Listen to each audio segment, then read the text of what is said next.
Bom dia pessoal, sejam bem-vindos aí a mais uma aula de física, né? Como sempre, desejando aí uma boa aula. Gostaria também de desejar um bom retorno às aulas não presenciais. Todos nós gostaríamos que as aulas fossem presenciais, mas infelizmente, né, o Conselho Estadual de Educação determinou que a gente continuasse aí até o final de agosto em regime não presencial, tá? Então, antes de mais nada, bom retorno, tá, pessoal? Hoje nós faremos uma aula mais de revisão mesmo, para que a gente possa continuar aí os nossos capítulos de física, tá, gente? Então, a gente vai tentar aí, na medida do possível, fazer uma revisão de tudo, né? Tudo que a gente fez até agora. Mas antes de começar a aula em si, eu gostaria de dar alguns recados importantes, tá? Primeiro recado é que vocês podem ficar tranquilos com relação à pesquisa orientada, vocês vão ter prazo para fazer isso, tá? Eu, Roberto, tentei unir, né, o nosso conteúdo, que é a parte de calor, termodinâmica, né? Tentei unir essa parte com a pesquisa orientada em si, né? Então eu gostaria que vocês embasassem aí, isso aí na parte de calor, transferência de calor, né? Tanto é que vocês podem perceber lá nas instruções e orientações, né, que eu deixei assim bem orientado assim para que fosse mais baseado em física mesmo, tá? Então utilizem desses recursos aí da física, dos princípios de propagação do calor para estar realizando o seu trabalho, tá? E investigue mesmo, faça realmente uma pesquisa que agregue conhecimento, tá? Isso é muito importante. Então utilize já desses recursos para isso. Bom, hoje nós vamos começar aqui falando um pouco, fazendo uma revisão de tudo que a gente viu até agora, tá? Mais um recado antes que eu esqueça, tá, gente? Só mais um recadinho. Nós teremos aulas ao vivo, tá? No primeiro semestre, nós fizemos muitas aulas assim, gravadas igual essa. Eu tô gravando essa para não sair da rotina do que a gente fez no primeiro semestre, vocês não estranharem logo de cara, né? Mas terão aulas ao vivo, tá? Então fiquem antenados que algumas aulas, não serão todas, obviamente, né?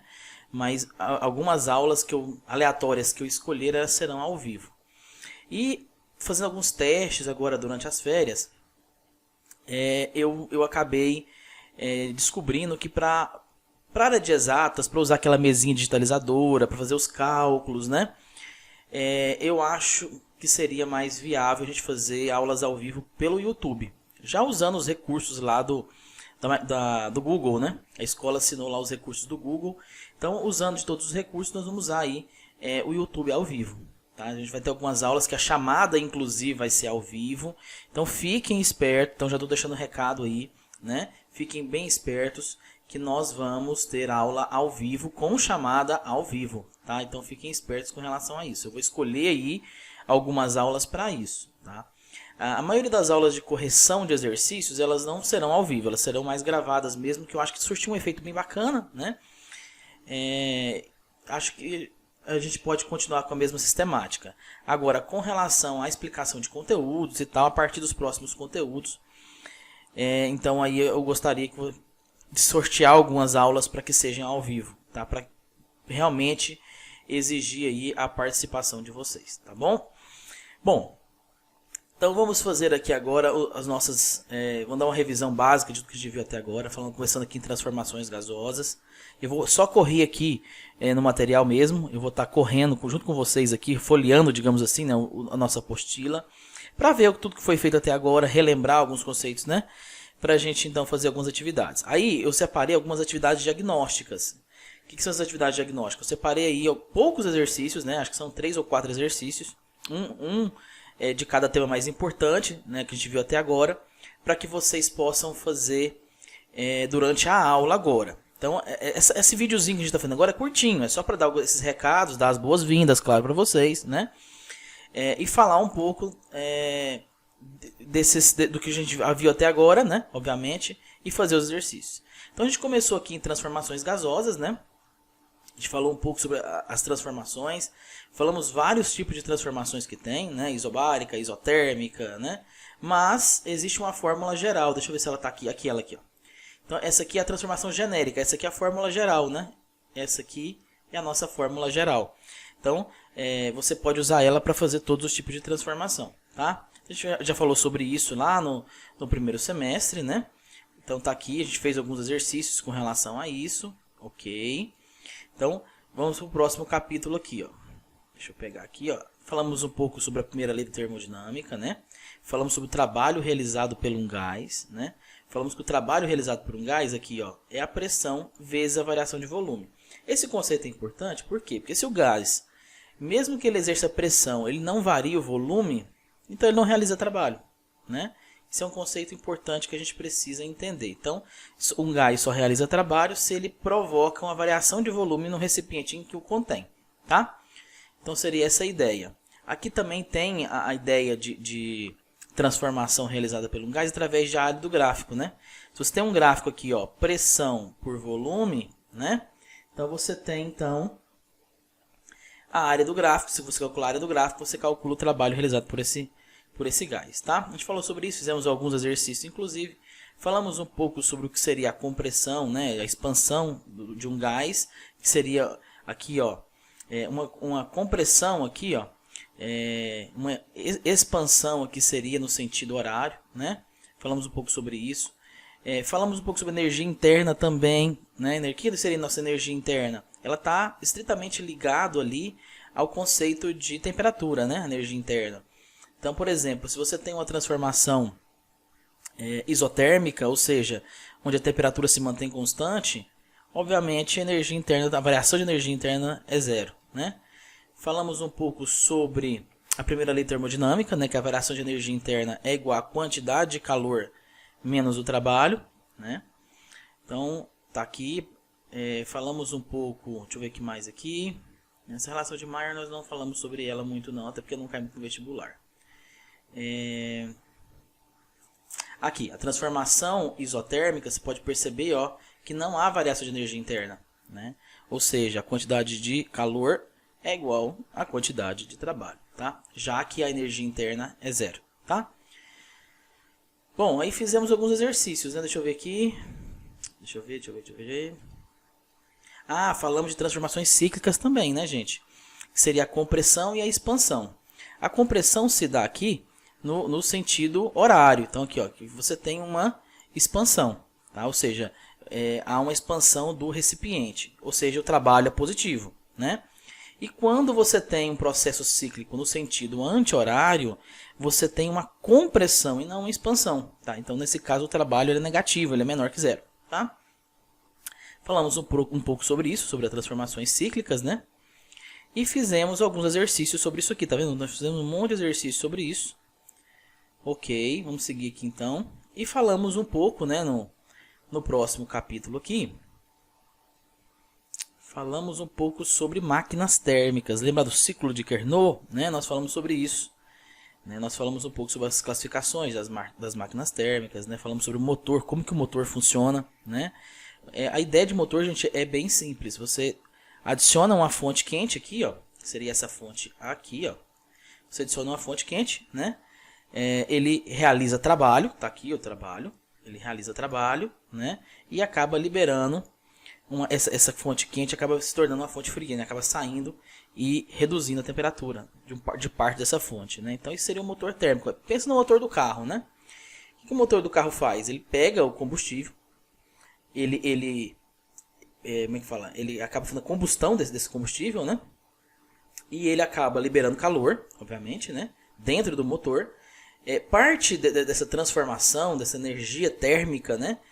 Realiza trabalho, tá? Ou seja, é o que faz o carro andar, é o que você aproveita, né? E parte acaba saindo pelo escapamento ali, acaba sendo resfriado, tá? Então seria essa parte aí do motor térmico. Esse é o princípio básico do motor. Lógico que os motores de carro hoje em dia são muito mais elaborados do que isso, né? Mas esse é o princípio básico de um motor. É igual, por exemplo, a panela de pressão. A panela de pressão poderia ser um tipo de motor, né? Se você adiciona ali calor, né, na panela de pressão, a energia interna ali, a temperatura e a pressão aumentam, né? E aí aquele êmbolozinho da sua panela de pressão, ele acaba o quê? Ele acaba fazendo um movimento, né? Ele sobe e desce. Então ele acaba variando o volume da panela de pressão, né? Porque quando ele sobe, ele acaba aumentando o volume que o gás ocupa, né? Então ele acaba realizando trabalho. Aí, como ele fica subindo e descendo, né? Lembra da panela de pressão? Ó. Então quando ele fica subindo e descendo, você poderia muito bem colocar alguma coisa preso ali para que ele ficasse fazendo um motorzinho, tipo um processo cíclico, né? Seria uma ideia aí, o princípio básico de um motor, tá, gente? Então seria essa ideia. Falamos sobre rendimento de um motor, né? Falamos que o rendimento é o trabalho dividido pela quantidade de calor quente, né? Que seria a fonte quente, né? E resolvemos vários exercícios sobre isso. Ah, essa aqui é a lei de Fourier, tá? Mas isso aqui a gente não vai falar sobre, a gente não falou sobre isso, né? Até porque isso não cai muito também não, tá?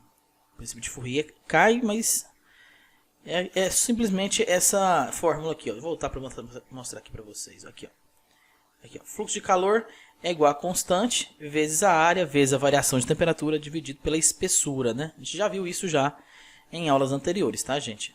A lei de Fourier. Talvez eu coloque um exercício sobre a lei de Fourier só para a gente dar uma contextualizada, tá?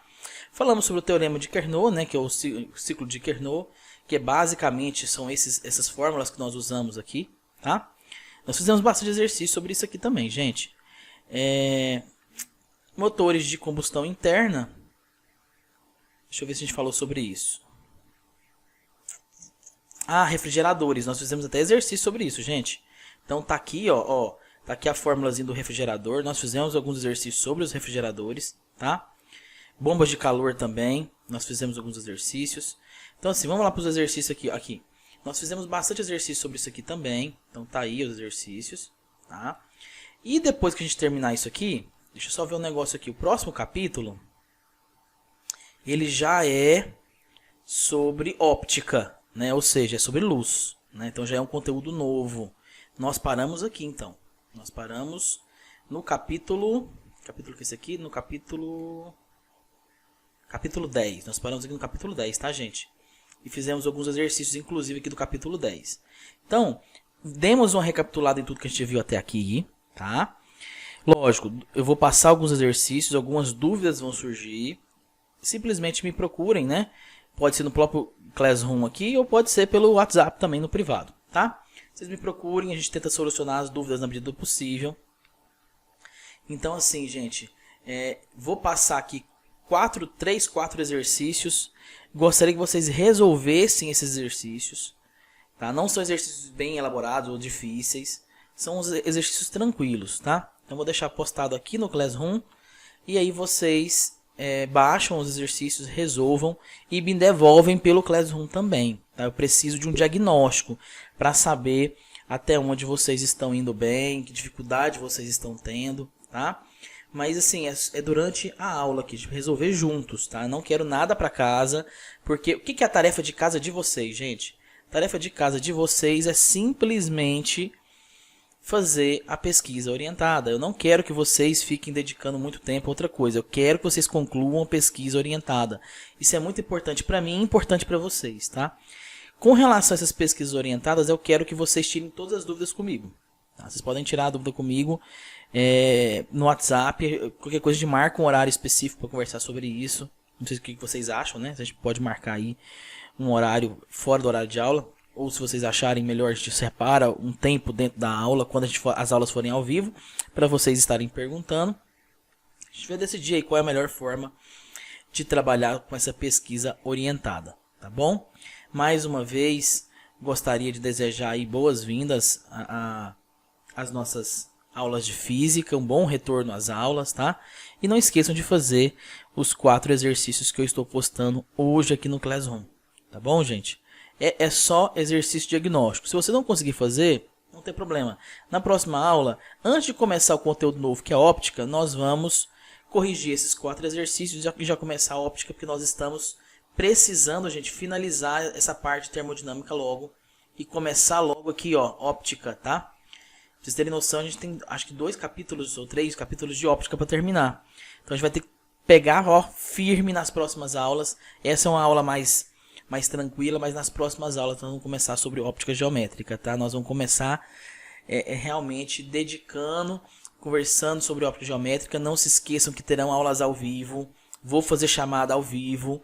Não se esqueçam disso, tá? Eu preciso que vocês participem das nossas aulas ao vivo, tá bom?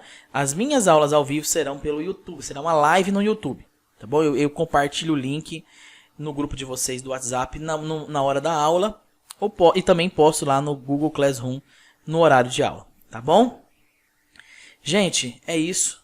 Fiquem com Deus. Até a nossa próxima aula. Um abraço.